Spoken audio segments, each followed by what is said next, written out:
प्रिय विद्यार्थियों, आज हम सूर्यकांत त्रिपाठी निराला को पढ़ने जा रहे हैं। छायावाद के जो 4 स्तंभ हैं उसमें सूर्यकांत त्रिपाठी निराला का एक विशिष्ट स्थान है। कवि ने अपने अनुभूति को यथार्थ के धरातल पर लेकर जिस तरह से कविताएं रची वह छायावाद की अमर कविताएं हो गई। निराला ने छायावाद से लेकर प्रगतिवाद तक की यात्रा की, इसलिए उनकी कविता में कई विविधताएं मिलती है।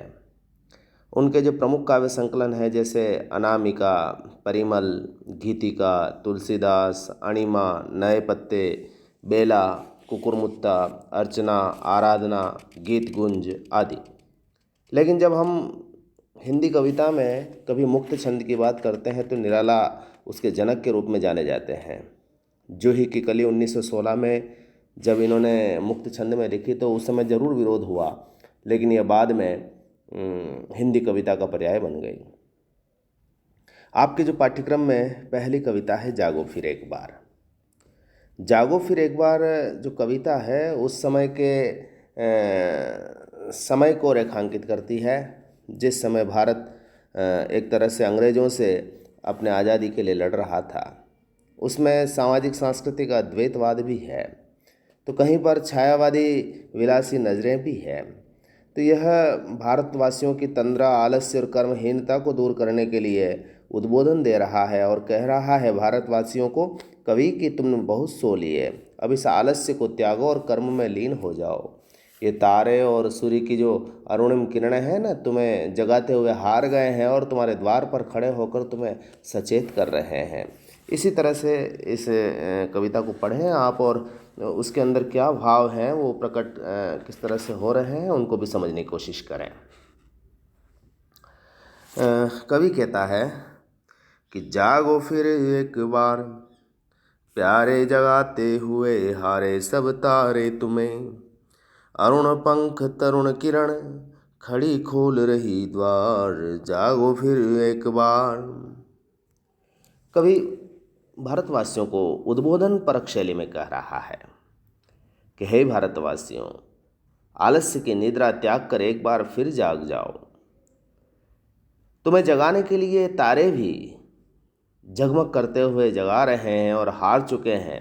अब तो बाल सूर्य भी उदय हो गया है, प्रातःकाल की लाल लाल किरणें भी उत्साहपूर्वक तुम्हारे सामने आ गई। अरुण पंख तरुण किरणम, अरुण पंख की यानी बाल सूर्य की जो प्रातःकालीन लाल लाल किरणें भी तुम्हारे द्वार खोल रही है, एक बार तुम जग जाओ। कहने का आशय क्या है? भारत उस समय अपनी दास्ता को स्वीकार कर चिर निद्रा में सोया हुआ था। कवि संकेतों के माध्यम से जगा रहा है कि एक बार तुम वापस जग जाओ, क्योंकि पहले तुम जगे हुए ही थे। तुम्हारा जो वैभव था अतीत का वह कम नहीं था, लेकिन आक्रांताओं ने तुम्हारे उस वैभव को नष्ट कर दिया और तुम्हें दीनहीन बना दिया। अब फिर तुम्हारे पास समय है कि तुम जग जाओ और अपने अधिकार के लिए संघर्ष करो। वो आगे क्या कहते हैं कि आंखें अलियों सी किसी मधु की गलियों में फंसी, बंद कर पाखें पी रही हैं मधुमोन, अथवा सोई कमल कोरकों में बंद हो रहा गुंजार, जागो फिर एक बार। भंवरे को संबोधित कर रहा है, और भंवरा प्रतीक है यहाँ पर भारत के नागरिकों का, कि तुम्हारी जो आंखें हैं वो भंवरों की जैसी हो गई है। ऐसा लग रहा है कि वो किसी मधु की गलियों में फंस गई हैं, और मधु की गलियों में अर्थात जब वह पराग रस में डूब जाता है तो उसकी पलकें भारी हो जाती, भीग जाती है। तो ठीक उसी प्रकार से जब कोई व्यक्ति सोया हुआ रहता है तो उसकी आंखों में भी एक प्रकार से नमी होती है, पलकें भारी होती हैं। तो तुम्हारी जो उनिंदी आंखें हैं वह ऐसी लग रही है कि जैसे तुमने मधुपान कर लिया है, डूबे हुए हो तुम। बंद कर पाँखें, और जिस समय भंवरा रस पान करता है तो अपने पंख बंद कर देता है, आंखें बंद कर लेता है, उन मधु में डूब जाता है और मौन होकर के मधु पी लेता है, पीता रहता है। या फिर वह कमल के जो पंखुड़ियाँ होती, कमल कोरक होते, उसमें सो रह जाता है और अपना गुंजार करना बंद हो जाता है। तो ठीक वही स्थिति हे भारतवासियों आपकी हो रही है। कहीं ऐसा तो नहीं हो रहा है कि आप भी सांसारिक ऐश्वर्य में अपने आनंद और विलास में डूबे हुए हैं और भारत माता की तुम्हें कोई चिंता नहीं है। सांसारिक आकर्षण और विलासिता में आप कर्तव्य से विहीन हो गए और निमग्न हो गए, और ऐसा लगता है कि आप अपने कर्तव्य का स्वतंत्र निर्वाह नहीं कर पा रहे हो। तुम्हारा गुंजन भी मिट गया है, अर्थात तुम्हारी जो चेतना है वह भी समाप्त हो गई है। ऐसा क्यों हो रहा है? तुम्हें जागना चाहिए। तो आपने देखा इन दोनों पदों में कवि तारों और अरुण सूर्य की किरणों से प्रेरणा ले रहा है और भारतीयों को नव जागृति का उद्बोधन भी दे रहा है। और वह अपने उनके आलस्य की तुलना किससे करता है? भंवरों से करता है। भंवरा क्या है? विलासिता का प्रतीक है। जो कमल के पराग में डूबा रहता है, अपनी पांखें बंद कर लेता है, अपनी गुंजन बंद कर लेता है और यहाँ तक कि अपनी पलकों को भी उस मधु में डुबो देता है, ठीक वैसे ही भारतीयों का आलस्य यहाँ पर उपमित किया गया है। तो इन दोनों पदों में आप उपमा, अनुप्रास और संदेह अलंकारों के साथ जो भाषा है निराला की, वह बड़ी सुंदर है।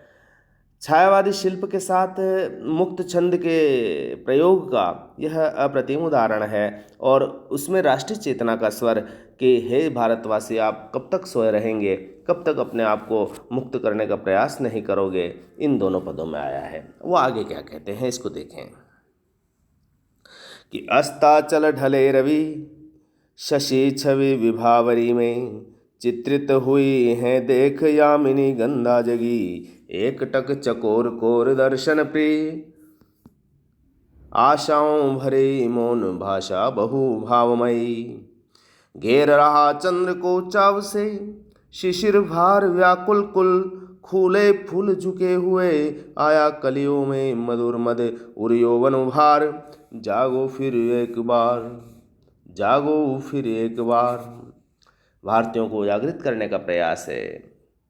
कहता है कि पश्चिम दिशा में जो अस्ताचल की ओर जो ढलता हुआ सूर्य है, उसको देखकर चंद्रमा ने भी अपनी चांदनी की सुंदरता रात्रि में बिखेर दी है। उसे भी पता है कि अस्ताचल में जा रहा है। यहाँ पर आप देखेंगे कि ये जो सूर्य है वो किसका प्रतीक है? ये पश्चिमी शासन का प्रतीक है, अंग्रेजों के शासन का प्रतीक है, जो अब अवसान की ओर बढ़ रहा है। और उसको देख करके प्रकृति को भी आभास हो गया है कि अब हमारा समय आ गया है। तो भारतवासी, तुम क्यों सो रहे हो? देखो, शशि ने भी रात्रि में अपनी चांदनी बिखेर दी है, चित्रित हुई है देख यामिनी। और रजनीगंधा भी रात में जो जगती है, तो छिटकती चांदनी को देखकर जो रजनीगंधा है उसके पुष्प भी गंध भरने लग गए हैं, चारों ओर सुरभि बिखरने लग गई है। तो आशय क्या है? आशय यह है कि अब आशा की किरण दिखाई दे रही है। अब जो पश्चिम का जो वैभव था वह अवसान की ओर जा रहा है। भारतवासियों के लिए शुभ समाचार आने वाला है। तो इसको देख करके प्रकृति ने भी अपनी अनुकूलताएं दे दी है। आगे देखो, चकोर जो है वह पक्षी भी चांदनी में अपनी प्रीतमा की झलक के लिए अनेक प्रकार की मौन आशाएं भर करके चंद्रमा को देख रहा है। चंद्रमा यहाँ पर आशा का प्रतीक है, आने वाले शुभ समय का प्रतीक है। तो उसको देख करके रजनीगंधा जग रही है, चकोर भी अपने प्रिय का दर्शन कर रहा है और उसके अंदर आशाओं से भरी हुई मौन भाषाएं हैं और जिसमें अनेक भाव भरे हुए हैं। और घेर रहा चंद्र को चाव से शिशिर भार व्याकुल कुल।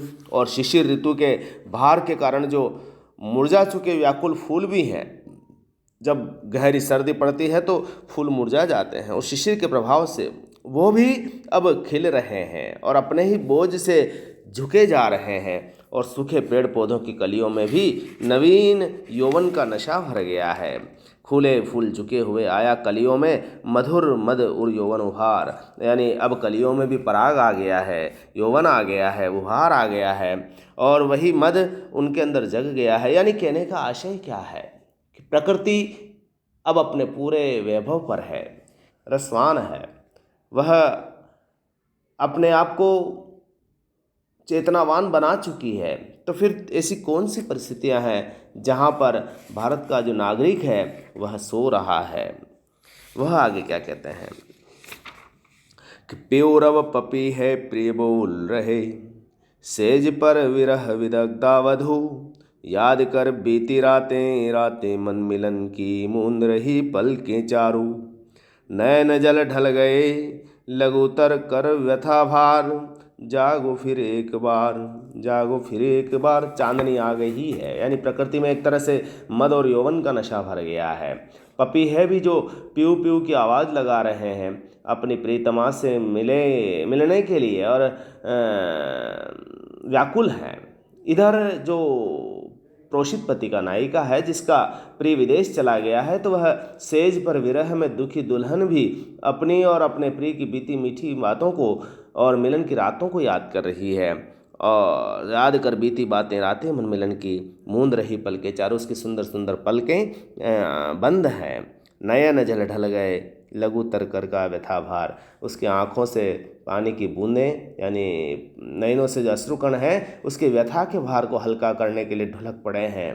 तो आंसुओं के ढुलकने से उसका वियोग का दुर जो है वह भी भार कम हो गया। अतः भारतीय इन सभी से प्रेरणा लीजिए और तुम जागृत हो जाओ। यहाँ देखें आप, चंद्रमा, यामिनी गंधा, चकोर, कलियाँ, पपीहा, विरहिणी नायिका, ये सब क्या है? ये सब प्रेम के प्रतीक, श्रृंगार के प्रतीक। तो ये छायावादी शिल्प का प्रभाव है।